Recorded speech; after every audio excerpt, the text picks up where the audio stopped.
There are moments in life when everything you thought you knew shatters like glass beneath your feet. Moments when a mask slips and the truth stands naked before a crowd of witnesses. This is a story about one such moment. A moment when love was tested, pride was humbled, and justice arrived wherein the face of a father who had seen enough. If you've ever been betrayed by someone you trusted, stay with me. This story will shake you. Before we dive in, let me ask you something real quick. This is my very first video on this channel, and honestly, I've poured my whole heart into it. The writing, the recording, the editing, even the parts where my laptop nearly gave up on me. Supporting me won't cost you a thing, but it means the world right now. Please tap that like button, hit subscribe if you're new here, and drop a comment telling me where you're watching from. I want to connect with everyone who's starting this journey with me. And since this is my first video, I'm starting fresh with shout-outs. So if you want your name called out next time, make sure you comment. All right, take a deep breath, get comfortable, and let's get into the story. A Saturday morning in late spring. The kind of day that poets write about. Golden sunlight streaming through stained glass windows, painting rainbows across marble floors. White roses everywhere cascading down pillars, wrapped around pews, scattered like snow across the aisle. The air thick with their perfume, mixed with expensive cologne and the nervous sweat of 200 guests dressed in their finest. At the altar stands Marcus, 28 years old, broad-shouldered, wrapped in a custom charcoal suit that cost more than most people's monthly rent. His skin gleaming like polished mahogany. His smile? Confident. Too confident. The smile of a man who thinks he's gotten away with something. And maybe he had. For a while. Next to him, trembling in her grandmother's lace veil, stands Amara. Her dress is a masterpiece beaded bodice catching every ray of light, flowing silk train stretching 6 feet behind her. She's stunning, but if you look closely, really closely, you'd see her hand shaking. You'd see how her smile doesn't quite reach her eyes. You'd see a woman who spent the last 3 nights crying in the bathroom while her bridesmaids told her everything was fine. But she chose to believe in love. She chose to walk down that aisle. The pastor, gray-haired and dignified, opens his leather-bound Bible. His voice fills the chapel like thunder wrapped in honey. Dearly beloved, we are gathered here today. If you believe in second chances, drop a like right now. But keep watching, because some people don't deserve them. Everything is perfect, rehearsed, choreographed down to the second. The flower girl giggling. The ring bearer standing shoulder straight. Marcus's best man trying not to check his phone. Then comes a question. The moment every wedding builds toward. Should anyone here present know of any reason that this couple should not be joined in holy matrimony? Speak now or forever hold your peace. Silence. Always silence. It's a formality. A tradition. Nobody ever actually. The doors explode open. Not gently. Not a quiet creak. Boom. Like a thunderclap. Like the hand of God himself slamming wood against stone. Every head whips around. 200 necks turning in unison. 200 gasps sucked from 200 throats. Standing in the doorway, backlit by the sun like some vengeful angel, is a woman. Her name is Chioma. 5'9" and 6-inch heels. Red dress clinging to every curve. The kind of red that screams danger, that tastes like cinnamon and burns like wildfire. Her hair in tight braids pulled back from a face that could launch 1,000 ships or sink them all. Eyes lined with coal, lips painted the color of fresh blood. She's not dressed for a wedding. She's dressed for war. And she's breathing hard, like she's been running, or like she's been holding something in for too long, and finally, she's about to let it out. The pastor's mouth falls open. Someone drops their program. The sound echoes like a gunshot. Amara's hand goes to her chest. Her bouquet trembles. White roses shake like they're caught in an earthquake. Marcus goes pale. Gray. Ashen. Like someone's drained every drop of blood from his body. His confident smile melts off his face like wax near flame. Marcus. Chioma's voice cuts through the silence. It's not loud. She doesn't need to shout. That voice carries weight. Authority. Pain. She starts walking. Slow. Deliberate. her heels clicking against marble like a countdown timer. Click, click, click. Each step an accusation. Each step bringing her closer to the altar, closer to the truth. Marcus, baby. She says it soft, intimate. The way you talk to someone you've whispered secrets to at 3 a.m. The way you talk to someone who knows exactly how you take your coffee, who knows the scar on your left shoulder, and the nightmare that wakes you up screaming. The chapel holds its breath. Comment, oh no, if you know what's about to happen. And trust me, you don't know the half of it. Amara's voice cracks like thin ice. Who is this? But she knows. Somewhere deep in the pit of her stomach, beneath all the hope and all the wedding planning, and all the prayers she whispered to make this day perfect, she knows. Marcus raises his hands. Babe, I can explain. Explain. Chioma laughs, but it's not a happy sound. It's the laugh of someone who's been lied to one time too many. Bitter. Broken. You're going to explain? To which one of us, Marcus? To your bride? Or to the woman whose bed you were in 3 nights ago? The chapel erupts, gasps, whispers. Someone's aunt clutches her pearls, so hard they might shatter. A bridesmaid drops her bouquet. Marcus's mother grabs a pew in front of her like she might faint. Amara stumbles backward. No, Marcus. Tell me she's lying. Tell me she's crazy. Tell me. Tell her what? Chioma's voice rises now. Years of being hidden, being the secret, being the lie, all of it pouring out. Tell her that you love her, like you told me. Tell her she's the only one, like you told me last Tuesday when you showed up at my apartment with Chinese takeout and that stupid stuffed elephant I said I liked. She reaches into her purse. Everyone tenses. What's she pulling out? A weapon? A letter? She pulls out her phone. Or should I tell her myself? She swipes. Taps, turns the screen around. Even from the back pews, people can see it. A photo. Marcus and Chioma. His arms wrapped around her waist. Her head on his shoulder. Both of them grinning at the camera. And behind them, a calendar on the wall showing last month. Last month, while engagement photos were being edited. While Amara was tasting wedding cakes and choosing centerpieces. The photo says everything words can't. Amara's legs give out. She sinks down, right there in front of God and everyone. Her dress pools around her like a white ocean. Her veil slips. Tears carve rivers through her makeup. And Marcus does the unthinkable. He laughs. Not a nervous chuckle. Not an uncomfortable titter. A full, rolling laugh. Like this is all a joke. Like this is just some amusing inconvenience. Like the woman he promised forever to isn't currently breaking apart in front of him. Come on, Amara, don't be dramatic. It's not that deep.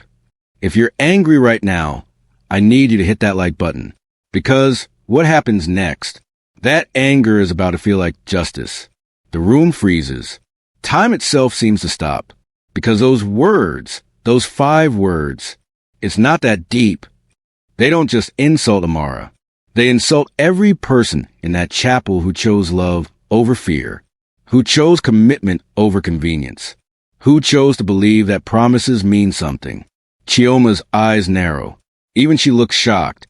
Because yes, she came here to blow up this wedding. She came here to expose the truth. But she never expected this casual cruelty, this indifference.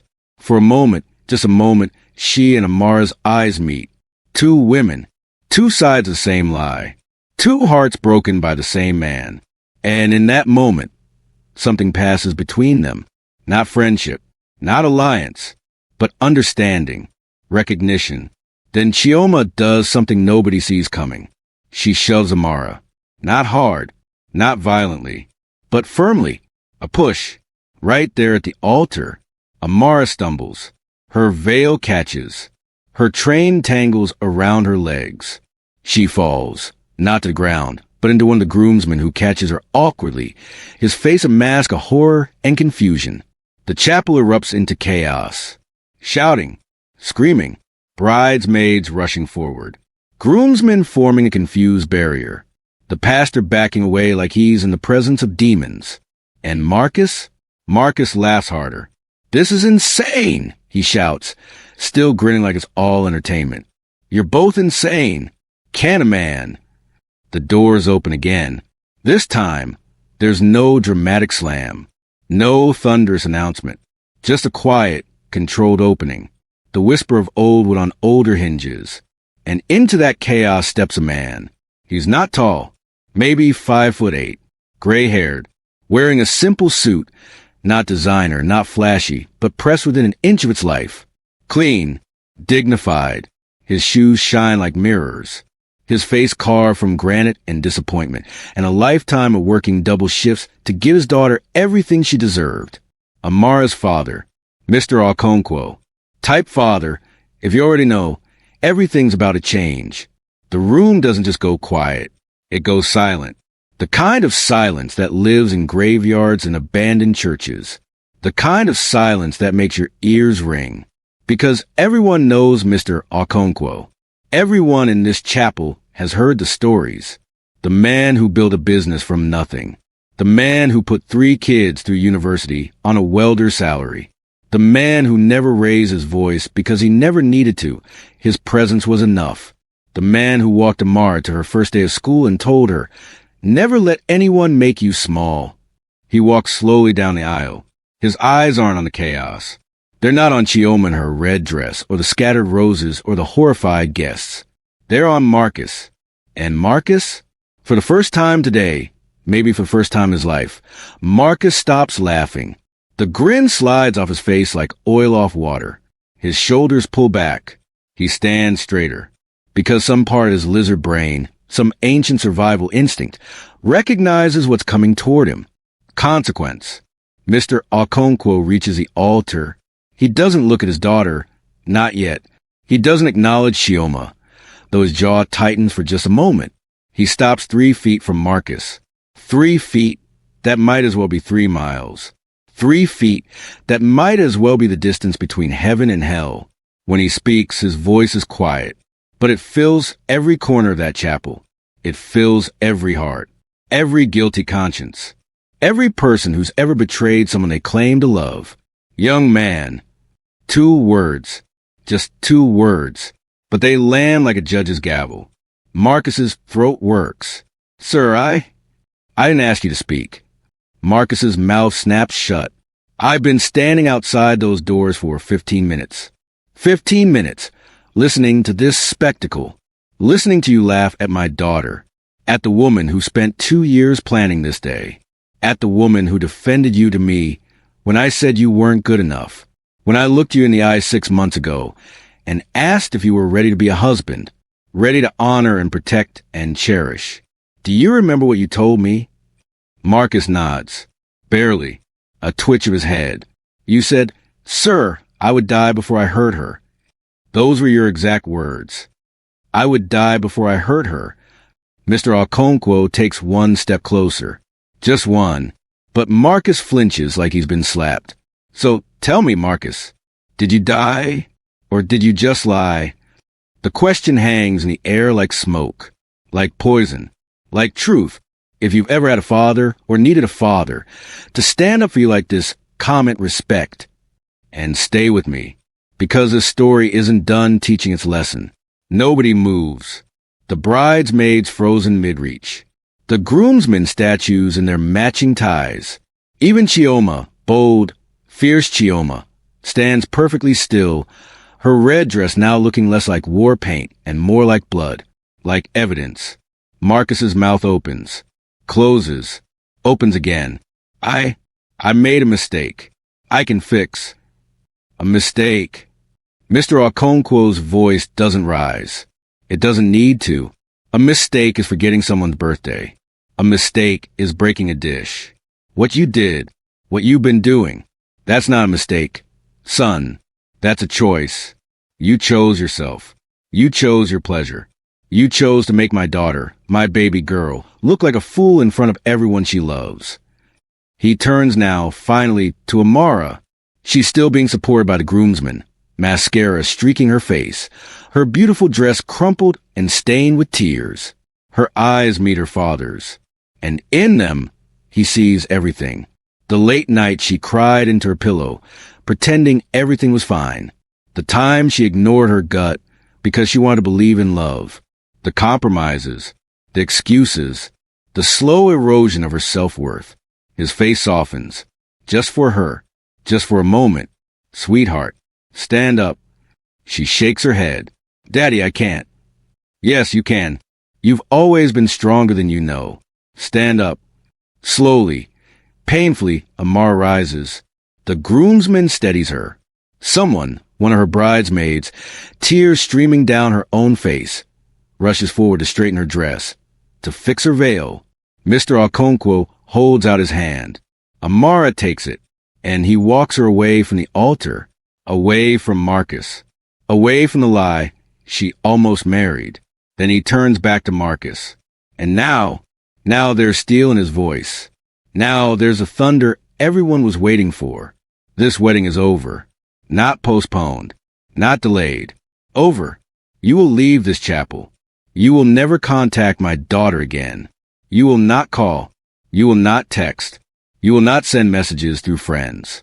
If I see you within 100 yards of her, we will have a different kind of conversation. Do you understand me? Marcus's eyes dart around, looking for an ally, looking for an escape, looking for someone to save him from this moment. Nobody moves to help him. Not his best man, not his groomsman, not even his own mother, who sits in the front pew with her face in her hands, shoulders shaking with shame. I said, do you understand me? Yes, sir. Then go. Marcus doesn't run, but it's close. He stumbles backward, nearly tripping over his own feet. He makes it 3 steps before Mr. Okonkwo's voice stops him one more time. And Marcus, take her with you. He points to Chioma. She stiffens. Excuse me. For the first time, Mr. Okonkwo looks at her directly, and there's no hatred in his eyes. No anger. Just disappointment. Just sadness. Young lady, you came here thinking you were fighting for justice, for truth. Maybe you were, but you hurt my daughter. You shoved her on what was supposed to be the happiest day of her life. You think that makes you righteous? You think that makes you better than him? Chioma's jaw trembles. Her fierce mask cracks. You want him? He's yours. But let me tell you something. Something my father told me and his father told him. A man who will cheat with you will cheat on you. You think you won today? No, my dear. You want a liar. You want a coward. You want a man who will laugh at your pain when it's your turn to cry. Comment truth if you felt that in your soul. Chioma's eyes fill with tears. Real tears. Not the angry tears from before, but the tears of someone who just realized they fought for the wrong prize. She looks at Marcus, standing there pathetic and small, stripped of his charm and his confidence in his lies. And she sees him clearly for the first time. She drops her phone. It clatters against the marble. She doesn't pick it up. She just turns and walks out, her red heels clicking one last time against stone, fading into silence. Marcus follows, because there's nothing left for him here. Because every eye in this chapel is looking at him with disgust. Because even he, in all his arrogance, knows when he's lost. The doors close behind them. For a long moment, nobody speaks. Nobody knows what to say. The pastor clutches his Bible like a shield. The wedding planner sits in the back, her face buried in her tablet, probably calculating refunds. The guests sit frozen, their phones out but forgotten, because this you can't capture on Instagram. This you can't put in a filter and post. This is too real, too raw. Then Amara's father does something beautiful. He turns to his daughter, still holding her hand, and he says loud enough for everyone to hear, "You are not broken. You are not less than. You are not ruined. You are saved. Saved from wasting your life on someone who didn't deserve you. Saved from years of wondering why you were never enough. When the truth is, he was never enough for you." Amara breaks. All the composure, all the holding it together, all the trying to be strong. It shatters. She collapses into her father's arms and sobs. Not quiet, polite sobs. Deep, guttural, soul-cleansing sobs. The kind that shake your whole body. The kind that release poison. and her father holds her, right there in front of everyone. Doesn't care about the designer suit or the expensive shoes or the 200 witnesses. He just holds his daughter while she breaks and knows with absolute certainty that she will heal. If you believe healing is possible, hit that like button now, because the story's not over. Not yet. One by one, the bridesmaids surround them. Then Amara's mother, elegant in her cream dress, tears flowing freely down her face. Then her brothers, big and protective, and looking like they want to go find Marcus and teach him a lesson about respect. Then her aunties, her cousins, her friends. They form a circle around her, a wall of love, a fortress of support. And something miraculous happens. Someone starts singing. One of the aunties, her voice cracked with age but strong with faith. An old hymn, a song about storms and survival, and the peace that comes after the rain. Another voice joins. Then another. Then the whole chapel is singing. Not the wedding songs they planned. Not the carefully chosen playlist. But something older. Something truer. Something that speaks to pain and redemption, and the strength it takes to walk away from the wrong person. Through her tears, Amara starts to breathe again. Starts to straighten. Starts to realize that yes, her wedding day is ruined. Yes, her carefully planned future is demolished. Yes, everyone she knows just watch her humiliation. But she's free. Free from the lies. Free from the gaslighting. Free from a night she'd wake up at 3 a.m. with a sick feeling in her stomach that she couldn't explain. Free from settling for a man who laughed at her pain. She looks up at her father. What do we do now? He smiles. Small, sad, but real. Now we go eat all that wedding food we paid for. Now we drink that champagne. Now we celebrate not what didn't happen, but what did. We celebrate you choosing yourself. We celebrate truth. We celebrate that you found out before you signed those papers, before you shared his name, before you gave him children to hurt. Someone in the crowd, one of her cousins, always the bold one, shouts, "Reception's still on, people." The bride single, the food's paid for, and that DJ better play nothing but celebration music. Laughter, tentative at first, then real, then rolling through the chapel like a wave breaking over rocks. Amara laughs through her tears. It sounds broken. It sounds uncertain. But it sounds real. The pastor, who's been standing there this whole time looking shell-shocked, clears his throat. I've never done this before, but if we're having a reception, we should pray over it. Yes, Mr. Okonkwo says, we should. And right there, in that chapel full of shattered expectations and crumpled programs and confused flower arrangements, the pastor prays. Not the prayer he'd planned, but a prayer for healing, for strength, for the courage to start over, for the wisdom to recognize real love when it finally comes. If you believe in new beginnings, comment Amen right now. They move to the reception hall. It's already set up. White tablecloths, gold chargers, centerpieces that cost a fortune. The DJ, bless him, reads a room and starts playing something upbeat, something empowering, something that makes you want to dance away your pain. Amara changes out of her wedding dress. One of her bridesmaids has the foresight to bring the outfit she planned to wear to the after party. A gold jumpsuit that makes her look like a queen, like a warrior, like someone who just survived a battle. She walks into the reception, and the room erupts. Applause. Cheering. Wolf whistles from her brothers. Her grandmother, 90 years old and sharp as a knife, raises a glass and shouts in their native tongue. A woman who walks away is more powerful than a man who stays. They eat the filet mignon. They drink the champagne. They cut the wedding cake. But this time, Amara cuts it herself, takes the first bite, and closes her eyes in satisfaction. This cake? This 3-tier custom-flavored, stupidly expensive cake? It's hers. All hers. The DJ plays her favorite song. Her bridesmaids pull her onto the dance floor.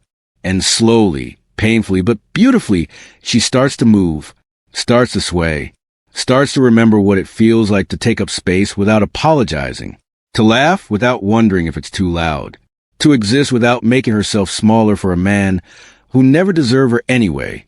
Her father watches from the side. His wife squeezes his hand. "You did good," she whispers. "I just told the truth." That's all any of us can do. Around midnight, when the party's winding down and the champagne's flowing, and everyone's loosened their ties and kicked off their heels, Amara finds herself standing on the balcony, looking out at the city lights, breathing in the cool night air, feeling the weight of everything that happened. Her father joins her, doesn't say anything at first, just stand there beside her, father and daughter, survivors of a storm they didn't see coming. "Dad." Her voice is small, uncertain. "You think I'll ever find real love?" He's quiet for a moment, thinking. Then, "Baby girl, you will, but not because you go looking for it. You'll find it because you're going to spend the next year, maybe two, maybe more, finding yourself. You're going to remember who you were before you try to mold yourself into what he wanted. You're going to chase your dreams without asking permission. You're going to laugh louder, take up more space, say no without explaining yourself. And one day, when you're so full of your own light that you don't need anyone else to make you shine, someone worthy is going to see that light, and he won't want to dim it. He'll want to stand beside it." Amara's eyes fill with tears again, but these are different. These are healing tears. Hope tears. How do you always know what to say? "I don't. I just love you enough to tell you the truth." If this hit different, I need you to hit that subscribe button, because stories like this, they need to be told. They need to be heard. And your support helps them reach the people who need them most. Now, let me tell you what happened after, because this isn't a fairy tale. This is real life. And real life has consequences, has ripples, has lessons that echo far beyond one canceled wedding. Marcus and Chioma, they lasted 3 months. Exactly as long as it took for him to find someone new, someone younger, someone who didn't know his patterns yet. Chioma called Amara once, 6 months later, drunk, crying, apologizing for the shove, for the disruption, for choosing the wrong side of that fight. Amara listened, forgave her, not because Chioma deserved it, but because Amara deserved peace. Marcus's business started failing. Word travels in their community. People talk. And nobody wants to do business with a man who publicly humiliated a good woman. His contracts dried up. His partnerships dissolved. His reputation shattered like the promises he made. But Amara bloomed. She took that honeymoon trip. Alone, Bali for 2 weeks. Sunrise yoga and sunset meditation. And long walks on the beach where she talked to God and to herself and slowly started to believe she was enough. Had always been enough. She started the business she'd been dreaming about for years. The one Marcus said was cute but not practical. A sustainable fashion line. It took off. 6 months in, she was featured in a magazine. A year in, she was profitable. 18 months in, she was opening her second location. She cut her hair, got a tattoo, a small one on her wrist that said save in delicate script. Started saying no to things she didn't want to do. Started saying yes to things that scared her. And 2 years later, exactly 2 years after that shattered wedding, she met someone. His name was David. He was a teacher. Quiet. Kind. The kind of man who listened more than he talked. Who asked questions and actually cared about the answers. Who thought her ambition was beautiful. Who never once made her feel like she was too much or not enough. She was terrified at first. Kept waiting for the other shoe to drop, for the mask to slip, for the laughter to turn cruel. But it never did, because David wasn't Marcus. David was the man her father promised would come, the one who saw her light and wanted to stand beside it. They got married on a Thursday afternoon. City Hall. Just family. No elaborate ceremony. No stress. No drama. Just two people promising to choose each other every day in the small and simple ways that matter. And Amara? She wore a cream dress. Simple. Elegant. And when the officiant said, "Speak now or forever hold your peace," she held her breath for just a second. Muscle memory from trauma. But the door stayed closed. And she exhaled. And she said, "I do," with her whole chest, her whole heart, her whole self. If you're crying right now, comment healing, and let me know I'm not alone. Now here's what I want you to understand. Here's the lesson buried in this story. Here's the wisdom that our grandmothers and great-grandmothers tried to teach us, wrapped in proverbs and parables and warnings we were too young to understand. When someone shows you who they are, believe them, not who you hope they'll become, not who they promise to be, not who they are on their best days when everything's going right, but who they are when things get hard, when they're stressed, when they're angry, when they think no one important is watching. Marcus showed Amara who he was 100 times, but she loved the potential. She loved the promise. She loved the idea of him, and that almost cost her everything. The truth is, love shouldn't cost you your peace. It shouldn't cost you your self-respect. It shouldn't cost you your joy or your sleep or your sense of self-worth. Real love, the kind that lasts, the kind that matters, adds to you, multiplies you, makes you more yourself, not less.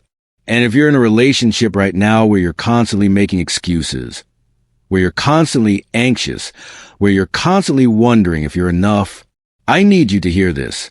You are enough. You've always been enough. And the problem isn't you. It's them. Walk away. Like Amara did. Like her father helped her do. Walk away with your head high and your dignity intact and your heart still capable of love. Just not for someone who doesn't deserve it. Because here's what nobody tells you. Walking away is not giving up. Walking away is choosing yourself. Walking away is saying, I deserve better, and I'm brave enough to wait for it.